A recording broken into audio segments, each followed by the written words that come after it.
नमस्कार। दी लेजेंड्स में आज बात प्रसिद्ध दार्शनिक सुकरात की। एक बार एक युवक ने सुकरात से पूछा कि उसे बुद्धि कैसे मिल सकती है। तो सुकरात ने युवक को जवाब देते हुए कहा कि तुम मेरे साथ चलो। युवक सुकरात के साथ चल पड़ा। सुकरात युवक को अपने साथ नदी तक ले गए। युवक मन ही मन सोच रहा था कि अब आगे क्या। तभी सुकरात ने युवक को पास बुलाकर युवक के सिर को नदी के पानी में डुबो दिया। उन्होंने उसे तब तक डुबोए रखा जब तक कि वह पानी में हवा के लिए छटपटाने नहीं लगा। फिर सुकरात ने उसे छोड़ दिया।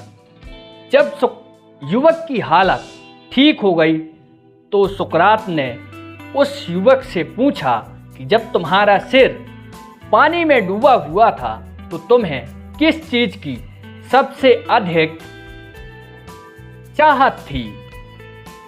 तो युवक ने कहा हवा की। सुकरात ने धीरे से सिर हिलाते हुए युवक से कहा जब तुम बुद्धिमानी को उतना चाहने लगोगे जितना कि पानी में डूबते समय हवा को चाह रहे थे तो यह तुम्हें जरूर मिल जाएगी। सुकरात आधुनिक ग्रीस एवं प्राचीन यूनान प्रांत के एक बड़े प्रसिद्ध दार्शनिक चिंतक थे। सुकरात को तर्कशास्त्र का प्रणेता कहा जाता है। सुकरात का जन्म 470 ईसा पूर्व ग्रीस की राजधानी एथेंस के नज़दीक एक गांव में हुआ था। इनके पिता सेफ्रोनिस्कस एक शिल्पकार थे। माँ दाई का काम किया करती थी। सुकरात ने अपने जीवन में गणित और दर्शन शास्त्र जैसे अनेक विषयों का अध्ययन किया। सुकरात शक्ल से कुरूप थे लेकिन वो व्यक्तित्व विचारों के धनी थे। लोग उन्हें पागल सन की कहकर उपहास उड़ाया करते थे। सही मायने में सुकरात एक अच्छे मास्टर गुरु और एक अच्छे राजनीतिज्ञ थे जो राज्य की प्रजा में सद्गुणों का संचार कर उन्हें एक श्रेष्ठ नागरिक बनाना चाहते थे। सुकरात हमेशा अपने शिष्यों और जिज्ञासुओं ज्ञान पिपासुओं से घिरे रहा करते थे। सुकरात ने लोगों को सत्य का मार्ग दिखाते हुए कहा कि लोगों को चाहिए कि वो सामाजिक संकीर्णता, रूढ़िवाद, परंपरा और अंधश्रद्धा, अंध मान्यताओं से बाहर निकलकर सोचना चाहिए। सुकरात अपनी बातों को लोगों तक तत्कालीन शासकों से बिना डरे निर्भीकता के साथ पहुंचाते थे। वो राजा को देवत्व तो नहीं मानते थे। वो कहते थे राजा प्रजा की सेवा के लिए सेवक मात्र है। उस समय इतना कहना ही बड़ी बात होती थी।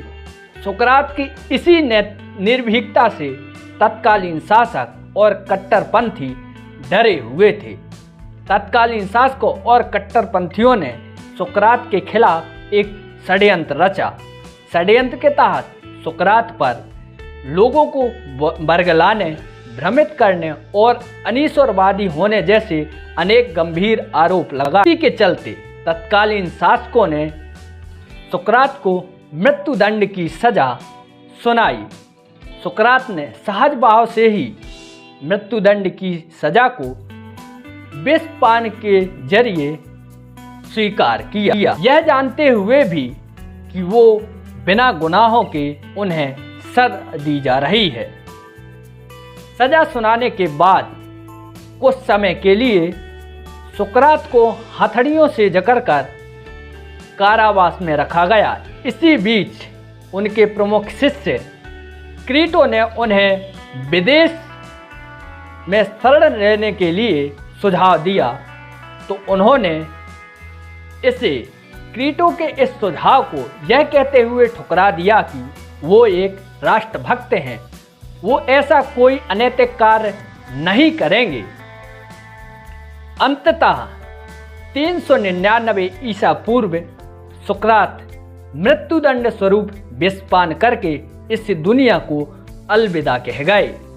उनके शिष्य प्लेटो ने कहा था, मेरी दृष्टि में सुकरात अब तक पैदा होने वाले सबसे श्रेष्ठ व्यक्ति थे।